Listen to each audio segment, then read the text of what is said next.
Howdy everyone, it's me once again, the one and only Killer Rodan. So, alright, since this is the month of October, obviously I want to do nothing but spooky related stuff, of course. Horror movies and whatnot. Talk about this kind of content, of course. Why not? I just figured I'd do this because it's my favorite time of the year, obviously, so here we are, I reckon. I mean, granted, I was going to do it anyway, but still, though.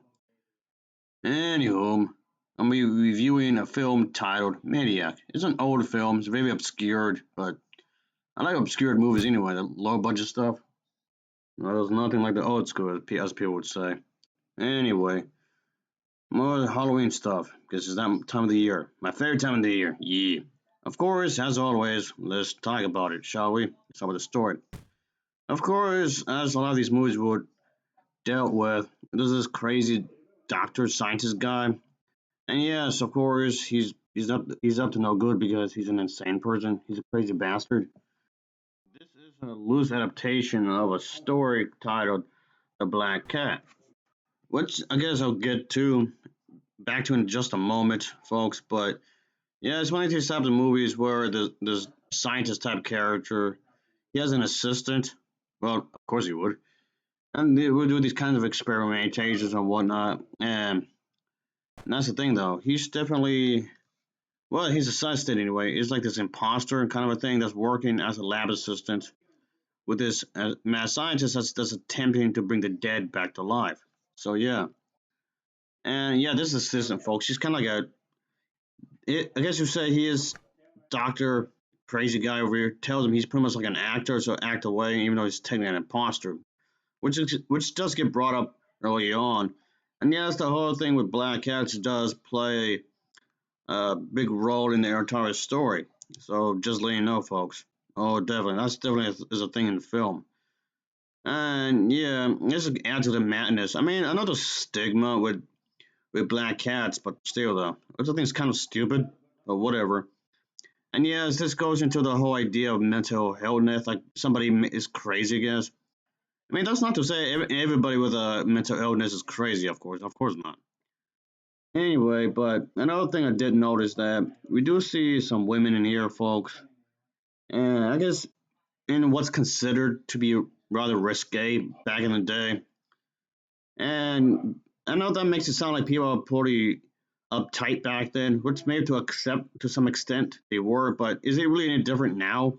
Not really, because people still get offended by certain video game characters who are looking attractive. So what I'm getting at, this kind of attitude didn't really change over the years, not really. So yeah, this too sexy, too sexy, too this, too that, too this, too that. This unfortunately is still a thing to this very day. I just feel kind of weird that it's still a thing to this very day, folks, for some bizarre reason. Because it's usually involving women you don't want to sleep with anyway. But these are the type of women who complain about female characters and stories, which I don't get. Okay, well, somebody around here needs to get laid, don't they? Anyway, whatever. Yada yada yada. I just find it weird. That's all. And I've heard women back in the day complain about this very thing. So it's like it never stops. Well, I am a lot older than what you think I am, folks. So I heard this complaints on repeat over the years. Ugh. Okay. A side note, folks. And yes, this movie will bring up certain things. I mean, some of the medical data is, of course, going to be fairly not updated. It's going to be outdated. Just letting you know, quite obviously. So just letting you know, folks. Anyway, but the thing is that the assistant character, the lab assistant, he does murder the mad scientist uh, character, of course. But yeah, he does attempt to hide his crime by becoming the doctor. Hence the whole thing with the imposter acting thing I just mentioned a moment ago. I'm so taking over his work, I'm copying his appearance, his mannerism, and whatnot. And then in the process of doing so, he slowly becomes mad, becomes crazy and whatnot. Pretty much insane in the head. That's basically the gist of the story, folks, when it comes to this. And this film was also titled as the sex, uh, Manic as well. So he has two different titles, by the way, folks, just so you know. But anyway, yeah, it's one of those types of movies that was made way back in the day, of course. And I thought this was, of course, a was good excuse to talk about some really old movies, of course. And yes, obviously, this is definitely one of those types of movies where, yeah, the main character is this guy. Of course, you're not supposed to be rooting for him. You're not supposed to be cheering for him at all because just like the other character, he's supposed to be some crazy bastard. He definitely is. He's definitely a crazy bastard, of course.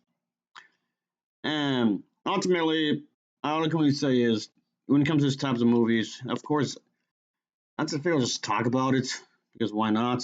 Obviously, I mean, I thought it was. Oh, I thought it was. I mean, how do I say this? So obviously, like we were saying earlier, this is definitely going to be on outdated terms when it comes to medication. Those definitely that is. I mean, I don't expect it to be 100% accurate because, especially back in the day, it, how the mental illness is portrayed. Of course, yeah, this film does kind of feel disjointed in some ways, but ultimately, I thought it was okay. I thought it was an okay movie. It's fairly short. It's about roughly 50 minutes ish, so it's barely an hour, so the pacing is pretty brisk. But like I was saying, folks, I thought it was alright. I mean, it has its moments, I guess. I thought it has a few moments I found kind of entertaining, I guess, to some extent, I suppose. Anyway, I'll give this film an overall rating of a 5.1 out of 10. It's a 5.1 out of 10 for me. And that was okay. Thanks for watching. See ya. Oh, yeah, later.